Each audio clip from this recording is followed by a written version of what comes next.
cuando a los negros les prohibían sentarse si había un blanco en los camiones y les iban a hacer un boicot a los camiones y empezaron a caminar a pie en las calles de Alabama. ¿Qué pasó? Que después de un año o dos cambiaron las leyes porque se decidió que había que crear unas condiciones más niveladas de atención a la gente en los camiones y en la vida pública. Es decir, que el momento de ampliar los márgenes, ampliar las libertades democráticas, así se llamó, así le bautizamos en el 78, ¿no? Ampliar las libertades democráticas. No teníamos esa claridad que les estoy dando ahorita a ustedes. Esto, como que dice, lo reflexioné años después, pero ya empecé a entender que lo que estábamos intentando, que suene la frase que digo, es que ampliar las libertades democráticas es practicar nuevas formas, apoyándote en las raíces que puedas, pues, pero practicar nuevas formas de ampliar las libertades de una manera viable hasta atractiva para la gente y que le responda a sus necesidades del momento, volviendo a las condiciones de la coyuntura del momento, ¿no? Yo creo que eso también habría que revisarlo, ¿no? La reflexión general pareciera que este movimiento mismo, el violentamiento que se hizo de los chavos SHeros, tiene que ver con la coyuntura del momento. Lo que hay que intentar explorar y analizar el conflicto con finura es cuáles son los intereses que intentan usar este lance, para qué en esta coyuntura. Y ahí sí, queridos y queridas politólogos, politólogas, tenemos que discernir qué está en juego en este momento. No hablo del pasado, hablo del presente, de este momento, qué está en juego, no solo en este momento, sino en este tiempo del país, de nuestra sociedad o del planeta, y en particular el país. ¿Cuáles son las condiciones de esta coyuntura en que algo se está moviendo, parte de la sociedad mexicana está moviendo, parte de algunas de las fuerzas que empujan en la sociedad mexicana están creando este tipo de condiciones tan tortuosas como las que vivimos en Guatemala? Entonces, ¿cómo leemos eso y dónde están esas otras oportunidades para volver? Yo digo, están ahí, como por ejemplo lo que permite la promesa de la democracia participativa. Es una especie de espacio de posible ampliación de libertades que nadie está en contra de, pero que pocos exploran más allá de lo convencional. No sé si recuerdan lo que digo. Que se puede más, pero necesitamos estar claros de cómo poder más, como Rosa Parks, cuando se sentó en el camión en 1965, dijo: no me entienden, hagan lo que quieran.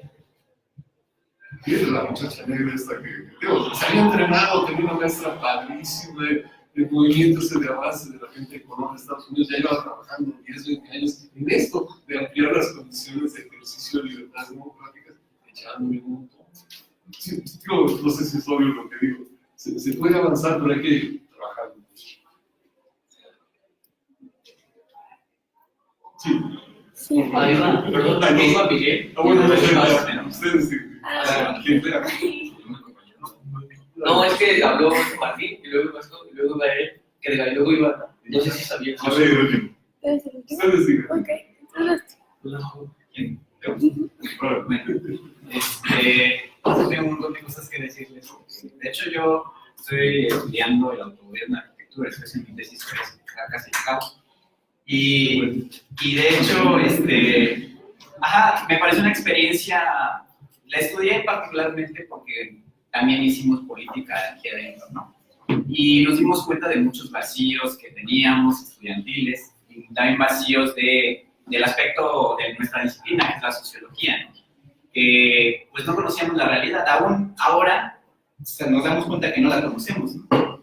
Pero bueno, ya hablando del autogobierno, hay un montón de cosas que creo que son importantes en este momento que se está generando al interior, no solo de esta facultad, sino en otras.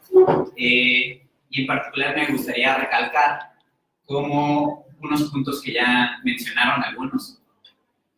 Y en primera instancia, esta parte ideológica, ¿no? La parte teórico-ideológica que la juventud de los años 60 y 70 venía impulsando, ¿no? Y que estaban muy seguros, como lo mencionaste, estábamos muy seguros de lo que queríamos y hacia dónde íbamos. Entonces, creo que hay esas condiciones, no sé si actualmente existan, pero creo que son importantes porque no solo la lectura de los marxismos y de los anarquismos en ese momento posibilitaron hacer una discusión académica, ¿no? En torno a cómo hacer un proceso civilizatorio distinto al hegemónico, al proceso capitalista, porque al final era un proceso que estaba viéndose, que estaba mermando todos los niveles de la existencia humana, ¿no? Hasta el plano escolar. Y de hecho es una disputa, ya en términos científicos, es una disputa de paradigmas, ¿no? El capitalismo es una concepción de mundo que penetra en nuestras subjetividades y que performa relaciones sociales. Y también maneras, como lo decía Leo, si una de las cosas que no escuchamos o que no aprendemos a dialogar, es parte también de eso, porque el capitalismo fomenta eso también, fomenta también la verticalidad, ¿no? Las jerarquías. Entonces, combatir eso significa reestructurarse completamente en el plano del pensamiento y en el plano de la forma de ser con los otros. Y me parece importante recalcar eso, porque por ahí comienzan los cambios fundamentales para generar una democracia al interior de la universidad, que esto debería ser solo un medio, ¿no? Al final, creo que en su momento el autogobierno lo tuvo, no sé si lo tuvo muy claro, pero yo lo que me he dado cuenta es que el autogobierno no era un proyecto solo educativo, era un proyecto social de transformación, ¿no? Porque vivimos condiciones muy parecidas a esos años, y lo digo así porque si vemos el presidente que estaba en ese momento y el ahora, pueden algunas cosas que podríamos reconocer como la mediatización, ¿no? Mucha gente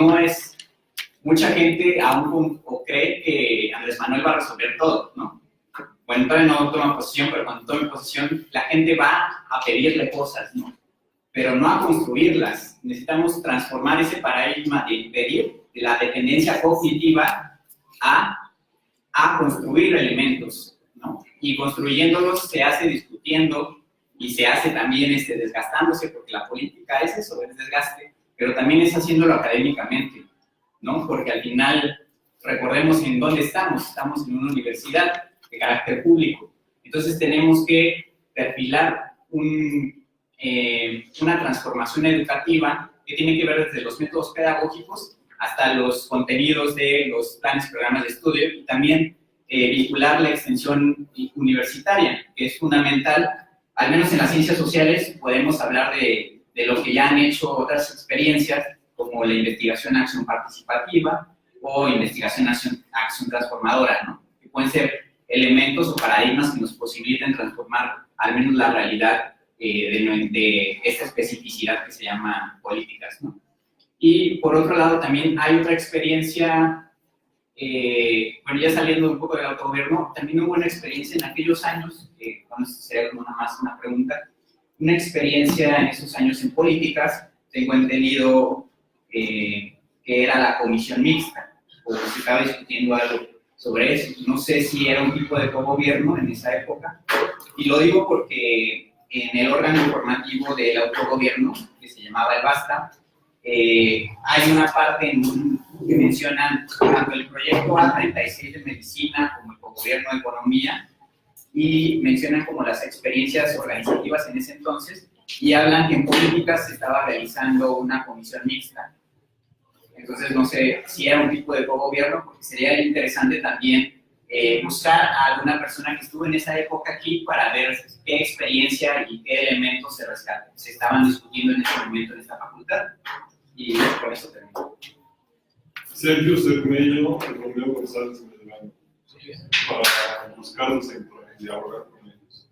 Y segundo, estoy de acuerdo contigo, sí, pues hay que escarbarle más, pero sí era muy embrionario lo que se intentó. No lograron, hasta donde yo recuerdo, no lograron bajar más las cosas. Porque apenas terminó un movimiento, una especie de dispersión de fuerzas. Es decir, había demasiadas tendencias con demasiada popularidad cada una de ellas. Se dispersaron.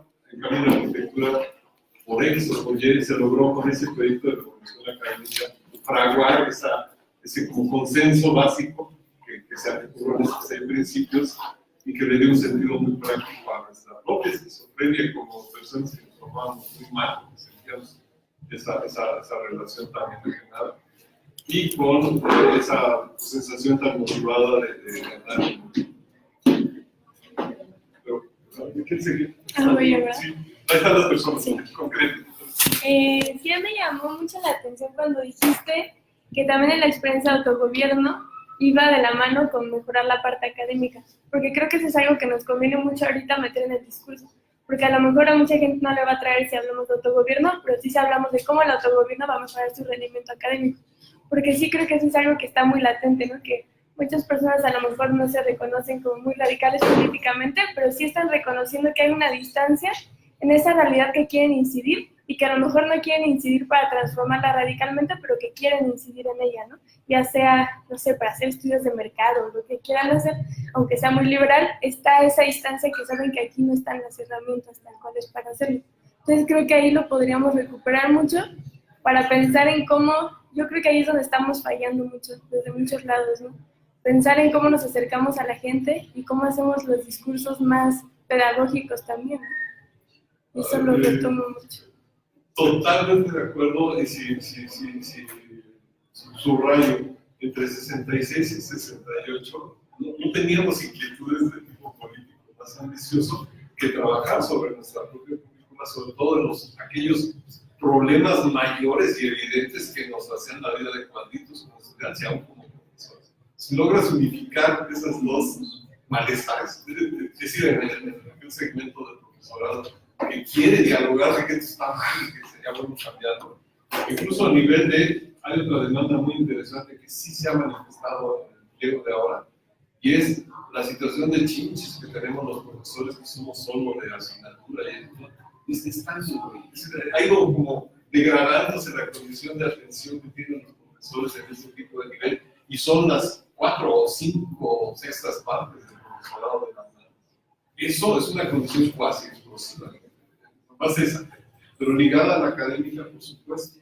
Y si subrayo otro renglón de lo que dije, pero por lo que acabas de decir, si no hubiéramos hecho ese como seminario permanente de revolución académica durante el 68, todas esas personas que pues, no tenían el hígado para lanzarse a una brigada campanera o a Jalapa, no se hubieran asomado por la facultad, ¿sí?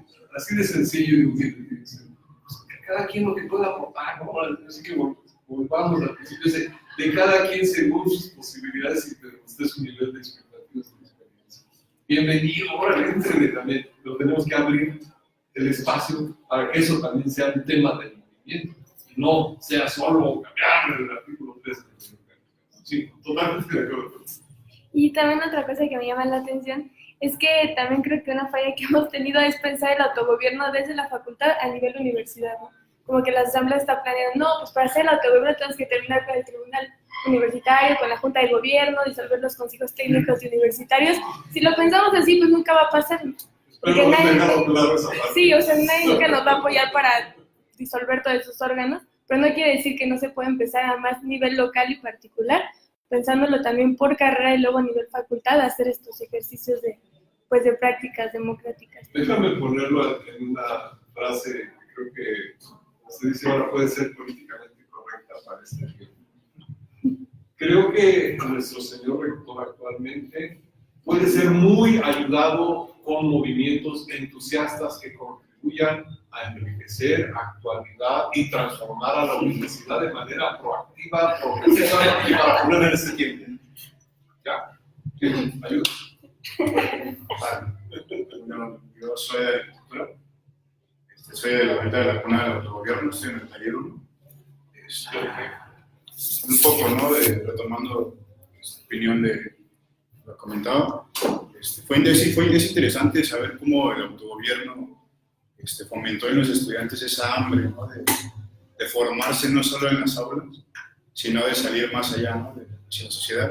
Tanto así que tomaban clases y extra de clases tomaban otras 4 horas fuera de las aulas para estar en esa vinculación, ¿no? con la sociedad. Un poco lo que quiero retomar es lo que está pasando en la arquitectura actualmente. Como usted lo comentó, ganó el poder de los de derecha en la arquitectura. poco igual para que entiendan, arquitectura se divide en 16 talleres, de los cuales ahora solo quedan 2 de autogobierno. Y ahorita lo que pasa, bueno, con el autogobierno, lo que ha habido ahorita con el movimiento estudiantil, nos han censurado, ¿no? Autogobierno ahorita, por ejemplo, lo que platica la compañera, de cómo hacer esa inclusión del autogobierno a nivel facultades, a nivel universidad. No es como derrocar el consejo, derrocar todo eso. En arquitectura el autogobierno trae una propuesta que es anexar, aparte del consejo técnico de la facultad, anexar a estudiantes al consejo académico de licenciatura académica, para que los estudiantes tengamos voz y voto dentro de ella, y para que no solamente sean las cabecillas ahora sí que de la facultad las que ¿cómo decirlo? Perdón por si no tengo tantas definiciones o términos políticos, normal, pero sí, no, o sea, no dejar que sigan siendo ellos quienes muevan todo, ¿no? Por ejemplo, la arquitectura igual tiene ahorita problemas de lo que son los pagos ilegales. Nos hacen pagar 20, 10 pesos por un extraordinario. Los intersemestrales, facultades les pagan a 10 pesos, 1 peso, arquitectura les paga 300, 400 pesos. Un poco lo que quiero dejar en reflexión es qué es lo que está pasando, no tanto en la arquitectura como en el autogobierno, sino en las demás facultades. Eso es lo que quería expresar. Tocas un tema importantísimo que tal vez no lo debe precisar, voy a poner la palabra fuerte para precisarlo. Si un movimiento no avanza, no, si un movimiento no mantiene significativamente claros y radicalmente progresivos sus avances, su posicionamiento, o que si no lo actualiza, puede caer en una situación de regresión. La palabra regresión es muy fuerte, pero hay que saber.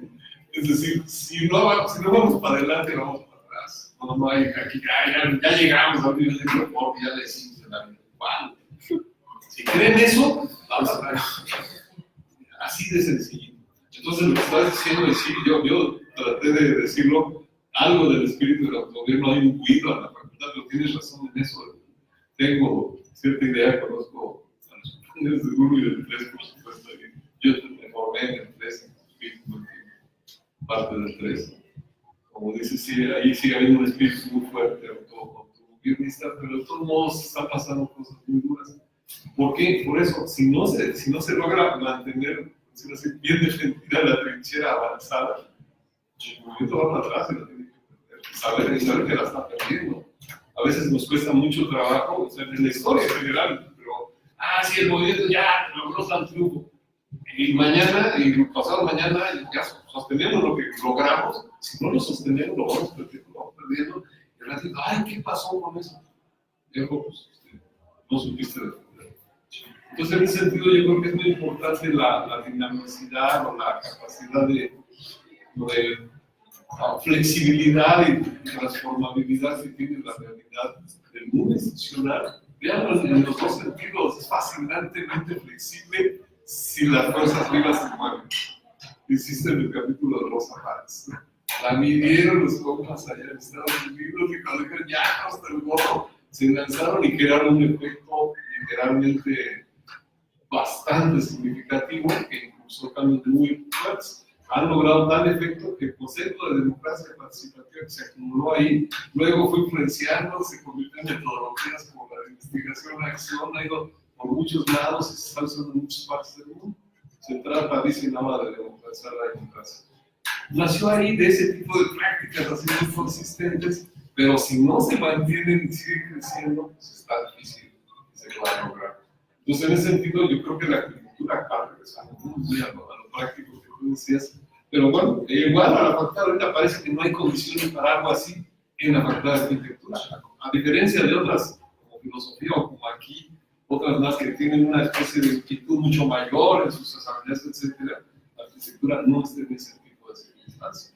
Podrá haber reminiscencias así, heroicas de la lucha autogobernista, pero que nos sirva de referencia, ¿no? También hay regresiones. Perdón que lo digas mucho. Bueno. Bueno, es que igual también eran como varias cosas, pero justo retomando como esto último que decías, ¿no? De, bueno, es que llega un punto en el que el movimiento deja de perder como cierta base, cierta vinculación con las nuevas generaciones, ¿no? Cierta herencia de ese conocimiento, de esa capacidad, necesidad de transformación hacia un horizonte.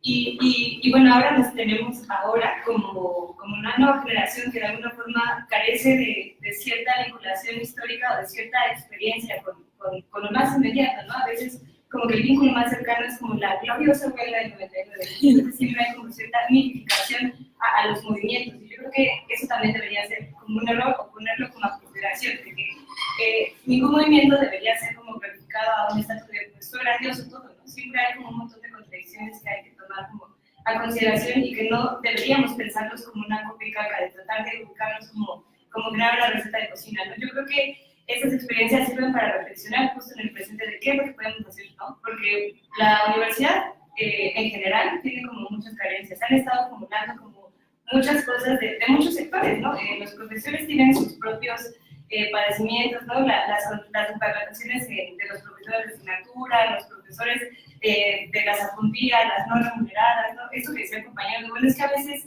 tratamos de irnos hacia afuera como si adentro no tuviéramos nuestras propias contradicciones, o como si adentro no existiera un campo de disputa política, o como si adentro de la universidad no pudiéramos ejercer una disputa hacia afuera, ¿no? Entonces, creo que empezar a visibilizar pequeños espacios donde se puede llegar a disputar el cómo se elige una asamblea, el cómo se eligen los profesores, abrir que esos espacios sean abiertos, de quiénes son contratados, ¿no? Y entonces sí, empezar como a escalar.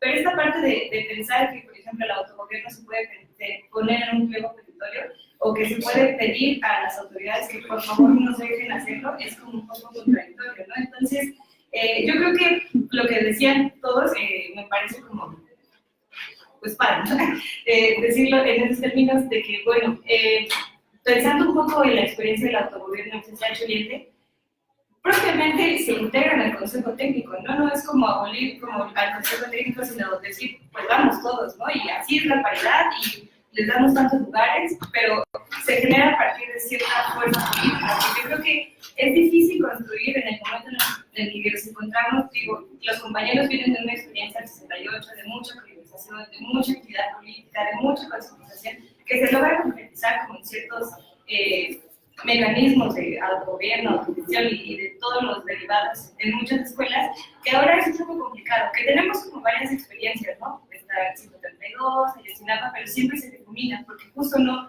hay como esa disponibilidad de generar algo más allá, algo más permanente, algo que se pueda discutir en función de las cotidianas, de los problemas más inmediatos, que yo creo que me parece que en esta coyuntura no había pasado, ¿no? Siempre había sido express, llegaban a clases y se evaporaba. Yo creo que esto es un esfuerzo de los compañeros por tratar de decir, bueno, es que tenemos estas problemáticas y cómo las solucionamos. A mí me parece que si se sigue trabajando en esta esfera se puede llegar a consolidar algo, ¿no? O sea, quizá no, los compañeros no lo pensaban así, ¿no? De que íbamos a hacer el gran autogobierno, sino haciéndolo en la práctica, se fueron construyendo como llegar a hacer.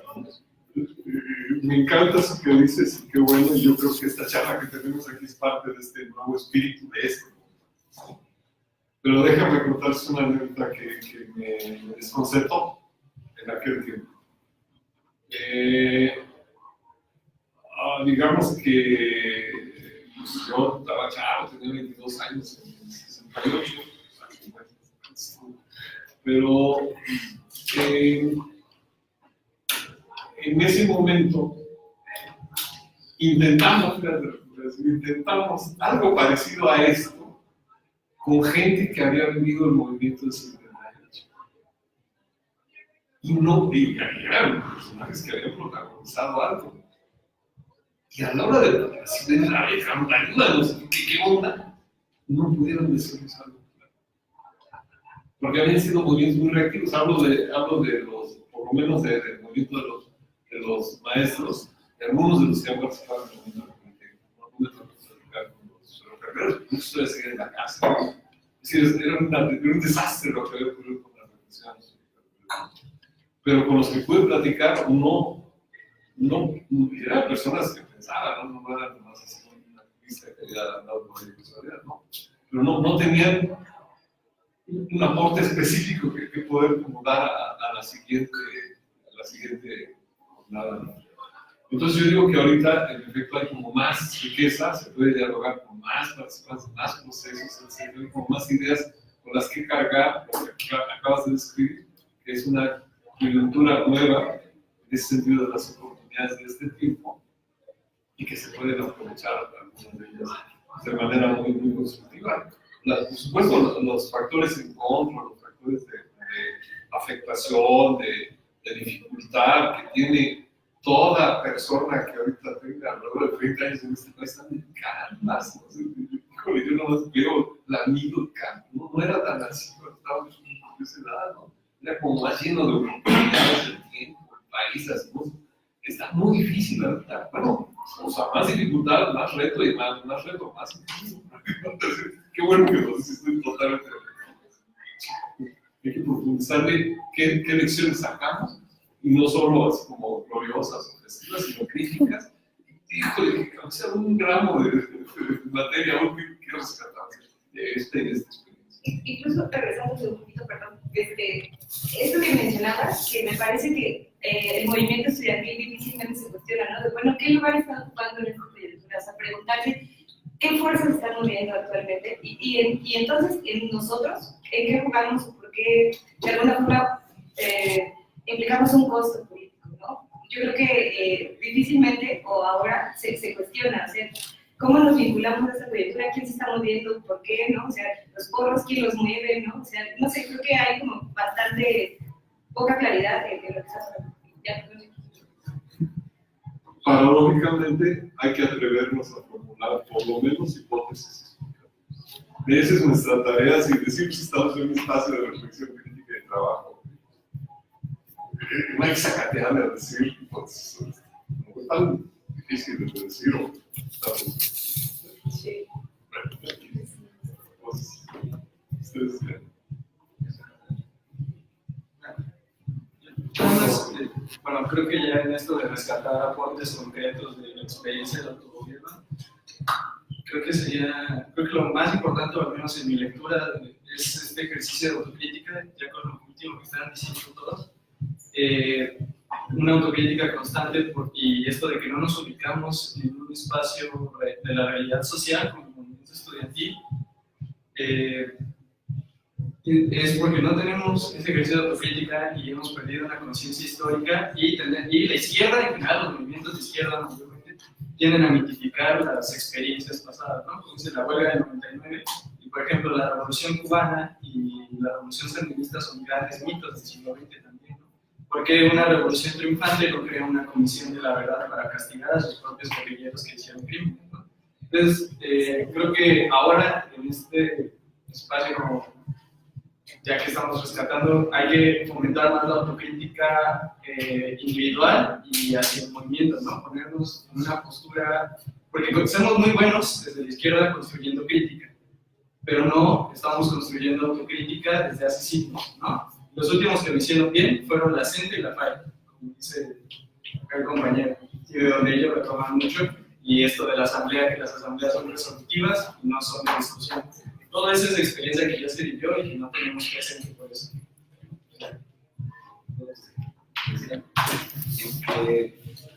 Se me fueron muchas cosas, pero creo que, por ejemplo, una parte fundamental del autogobierno, que creo que es la síntesis del proyecto no solo político, sino académico y de vinculación social, es el taller integral, ¿no?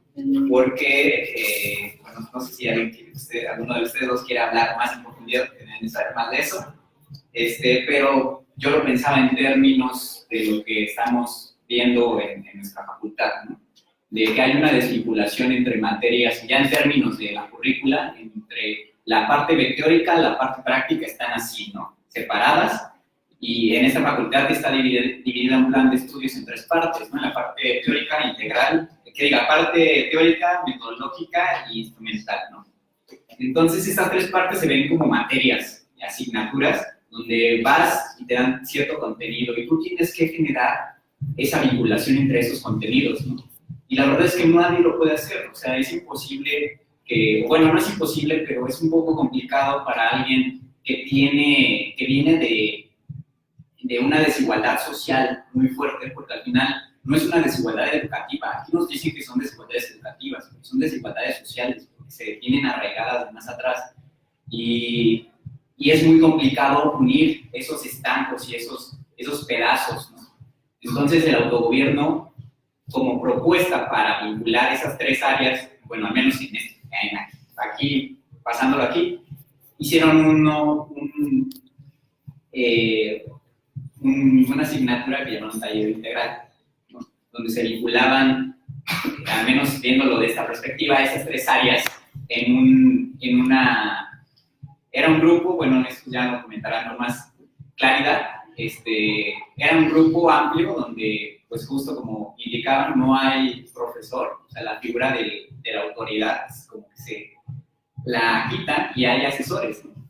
Y un grupo amplio busca una problemática y trata de resolverla, pero una problemática real, ¿no? Va al barrio de Tepito y busca resolver la problemática que tienen los pobladores, ¿no? Y la resuelve no solo en términos arquitectónicos, sino también ahí hubo vinculación con otras facultades para responder a necesidades de salud, necesidades también dentales, etcétera, ¿no? Creo que se trata de hacer proyectos integrales. Al final, no se trata solo de si nosotros participamos como sociólogos, como politólogos, como internacionalistas, participamos no solo resolviendo problemáticas específicas, sino también tenemos que vincularnos con otras escuelas, con otras profesiones, para resolver esas problemáticas que son sociales, ¿no?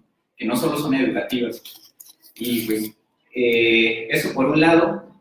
Y lo de la crítica y la autocrítica me parece importante porque José Revueltas ya planteaba esto, ¿no? Y él creo que lo perfiló de una manera muy concreta. Él decía que la crítica es externa a la subjetividad. Es cuando tú dices, bueno, yo critico eso, tal, pero yo no me estoy viendo a mí. Yo no estoy diciendo qué estoy haciendo yo por eso, cómo lo transformo.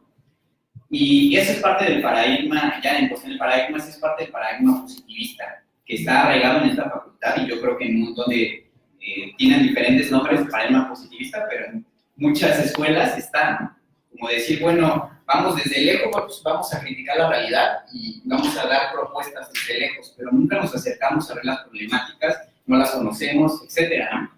Entonces, la parte autocrítica implica eso, mirarse otra vez, y no solo en términos políticos, en términos de cómo somos también como personas. Y lo digo porque esto medianamente puede ser o resolver el problema de la violencia de género, ¿no? Porque también tiene que ver con eso. Al final se modifica la estructura de la personalidad. Y pues ya sería todo. ¿Quieres comentar algo sobre este taller integral? Pues nada, sí, el taller integral antes, cuando yo entré, se manejaba como una sola materia lo que era el EXI 5, ¿no? Para llegar a un proyecto en el cual las demás materias te consolidaran, te dieran los insumos para esa materia. Lo que ahora sufre arquitectura es que el año pasado entró un nuevo plan de estudios, donde se le volvió a llamar a la materia principal, por decirlo así, taller integral de arquitectura, pero ahora lo que se hizo fue, de esas 5 materias, se desprendieron 2 y ahora solo quedan 3. De igual manera, en la mayoría de los talleres, en una materia tú ves esto, que no te sirve de nada para complementar tu proyecto, ¿no? Lo que hacen los talleres del autogobierno, por ejemplo, en el que yo estoy, si estamos viendo un tema de Xochimilco, en construcción vemos lo que son tipos de suelos, en urbano, políticas de habitabilidad, ¿no? Todas dirigidas hacia ese proyecto, ¿no? Y es lo que, bueno, en cuestión académico sí es como lo favorable, ¿no? Para tu formación tanto académica como social. Pero, digo, eso solamente se aplica en que son 2 talleres de 16. Yo quiero complementar con 2 detalles. En efecto, el taller integral era eso, buscar poner todas las materias de tipo de aportación conceptual, o teórica, metodológica o técnica, como se dice ya, al servicio de un caso práctico relacionado con una situación concreta. No es que uno fuera a buscar el tema, casi que cuando ya se dio un clima suficientemente interesante de interacción o de diálogo con el movimiento alimentar humanas, de necesidades, son tantas que llegaban por docenas de ustedes. Es decir, llegaban las peticiones, oye, el pueblo tal, necesitamos tal, ayúdenos. Entonces había que cuidar bien de qué manera atenderlos. Es decir, que si tú creas ya la capacidad de ofrecer un servicio integralizado, sin atención en la realidad concreta, puedes generar muy bonita interacción, así de invitación a o de petición de servicio. Uno. Dos, si eso es así, entonces pues tienes que trabajarlo con una metodología en donde hace parte del análisis de la situación concreta y todo lo demás es periférico. Pero ahí va una anécdota. Una vez nos llegó una demanda, que por cierto logramos atender, de carácter un poco mayor, se las voy a ilustrar muy breve. Bueno, conocen seguramente, aunque sean fotos o ya lo vieron, porque fueron a Acapulco, y Acapulco tiene una cosa que se le llama el anfiteatro, que es una especie de gran ladera de montaña que colinda que aterriza en las playas de la bahía principal de Acapulco, de la bahía grande, la que se conoce como Acapulco. Está el Revolcadero, está Condesa, Caleta ya no es una playa chiquita, está de Caleta hasta la estación de la base militar. Es una playa grande, gigantesca. Ahí es donde está la mayor parte de los hoteles, eso es lo que se llama esta zona del anfiteatro de Acapulco. Nos llegó una demanda en los 80s de que nos llegó una comisión grande del Consejo de Colonias Populares de Acapulco, que decían, oigan, resulta que nosotros que vivimos en la parte alta del anfiteatro, no en la parte hotelera, nos quieren sacar de ahí. Por supuesto, argumentan que es una zona protegida y que hay un decreto desde 1923, y que quién sabe qué. Pero pues llevamos ahí 40 años viviendo, vinimos a trabajar, fuimos los peores que construimos esos hoteles de allá abajo. Entonces, pues dicen que contaminamos la bahía, dicen que no se puede habitar, que está muy pendientudo y que tenemos que irnos al otro lado, tras de las montañas, lo que ahora es Ciudad Renacimiento. Ahí nació Ciudad Renacimiento. Sí se ubica como somos. Bueno, que nadie lo rocoso. Ah, caray. Estaba el fuertecito del tiro, ¿no? O sea, un consejo de unas 30 colonias populares, el gobierno entero, el federal y el estatal, querían sacarlos de ahí. ¿Nos pueden ayudar? Bueno, vamos a ver. ¿Qué había que hacer? Estudiar primero, ¿de veras contaminan las colonias populares de la bahía? Pues hubo que hacer un estudio así, en serio, de ese tipo. Que no se puede porque está muy pendientudo y además ni hay agua. Pues a ver quién conoce a quién del gobierno municipal. Y resultó que había unos pozos buenísimos por acá, a 10 kilómetros de distancia, que hasta allá tenía entendida la tubería para los hoteles de los japoneses a los que les querían vender esas tierras. Que así fuimos resolviendo técnicamente cada parte, pero con una necesidad de investigación muy amplia, muy rica, regional, ya no solo un caso de un terreno. Y les cuento el problema académico, administrativo, que fue verdaderamente ejemplar, fue un caso límite para el gobierno. A ver, si queremos atender este caso y en el tiempo perentorio, porque ya les quieren echar ropa encima para sacar a 100,000 gentes ahí de esos 30 colonias populares. Eso tiene que ser atendido en menos de 6 meses, prácticamente era un semestre de los viejitos, ¿no? Y necesitamos un grupo entero, que casi el taller entero que se dedique al caso, el semestre entero. Eso quiere decir que no haya materias, sino que todos los profesores se aboquen al taller integral, ¿sí? Hacer realidad, pero por necesidad urgente, un tema de calibre mayor. Creo que ya logré describir el reto, ¿verdad? Bueno. Pues hubo una tremenda discusión en el taller en el que estábamos, porque no, pero ¿cómo? Y entonces mi materia, matemáticas 2 y estructuras. Pues vamos a ver cómo le hacemos enfermedad. Bueno, en conclusión sí se aceptó como caso límite, y créanme, esos jóvenes, los 30 o 40 jóvenes en varias brigadas, lograron resolver que quien contaminaba eran los hoteles porque no tenían resueltos sus drenajes. Y la gente de acá arriba, Pues dado que la temporada de lluvias era tal y la gente no tenía drenajes, ni llegaba a su chorrera allá abajo, porque no había drenajes de la zona urbana, es decir, que era mítico que ellos contaminaban. Segundo, que no había agua, claro que había agua, aquí están sus planos municipales, ¿verdad? Son de... ¿Es usted, verdad? Que expropiación, no, ese decreto, si ustedes autorizaron, aquí están los documentos de 66 que autorizaron estas colonias. Cuando no reclamaron eso, cuando vinieron los peones a trabajar en su hotel, ¿verdad? Entonces, pues, respeten sus propias declaraciones. Si me entienden, fue resolverse caso por caso de todas las restricciones de ese tipo. Y técnicamente hablando de lo pendientudo, de las pendientes muy fuertes, a ver en qué partes del mundo hay ciudad, por ejemplo en Caracas, en Hong Kong, en otras ciudades donde ya la gente habita pendientes de 100%.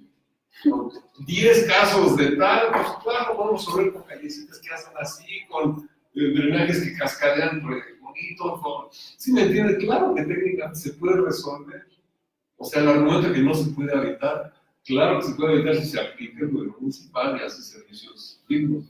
Bueno, se llevó el caso a el Consejo de Desarrollo Municipal con la presencia de la Secretaría de Desarrollo Urbano del Federal, con la presencia del gobierno municipal y un equipo de gobiernos populares y de autogobierno y tal, desmontando todas las falacias con documentos oficiales de que no es cierto, que no se puede, y hasta el proyecto arquitectónico de cómo poder quedar lindísimas las callecitas. Se quedaron callados los señores funcionarios. ¿Sí me entienden? Ya se acabó. Ciudad del Renacimiento lo usaron para los soldados, pues alguien tenía que irse a habitar allá porque ya estaban construyendo Ciudad del Renacimiento. No sé si la idea de, a veces en el propio proceso pedagógico popular o de vinculación popular se dan contradicciones de esa envergadura, pueden darse de ese nivel. Y sin embargo el balance fue tan positivo todavía cuando a veces veo a algunos lugares que participan en esa experiencia, ¿se acuerdan de ella? Estamos hablando de los 80. Es decir, una experiencia tan significativa como le cambia la vida de las personas.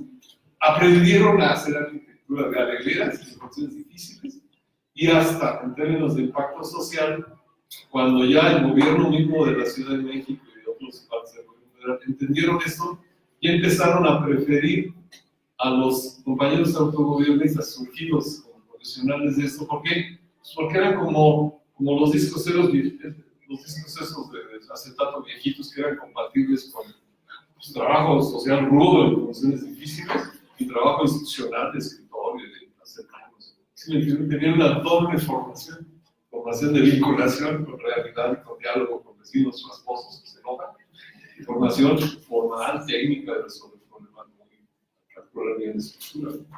Entonces aquí sí se puede que gane todo el mundo, que gane la universidad, que gane la escuela, que gane el joven que está formando y que gane la propia institución académica escolar que pues, adquiere una currícula mucho más audaz y visionaria. Hay escuelas así en el mundo. De hecho, ahorita hay hasta una oportunidad nueva que no he mencionado ahorita, pero por ejemplo de allá acá, hay por lo menos unas 15 universidades interculturales en el país. Están intentando esto, pero que agradecerían muchísimo un enlace con la UNAM para nutrir lo que están siendo retos de extender la extensión de la formación universitaria a ámbitos donde antes no llegaba, que es formación con gente de diferentes culturas originarias. ¿En dónde están esas universidades? Hay todo desde Sinaloa hasta Chiapas.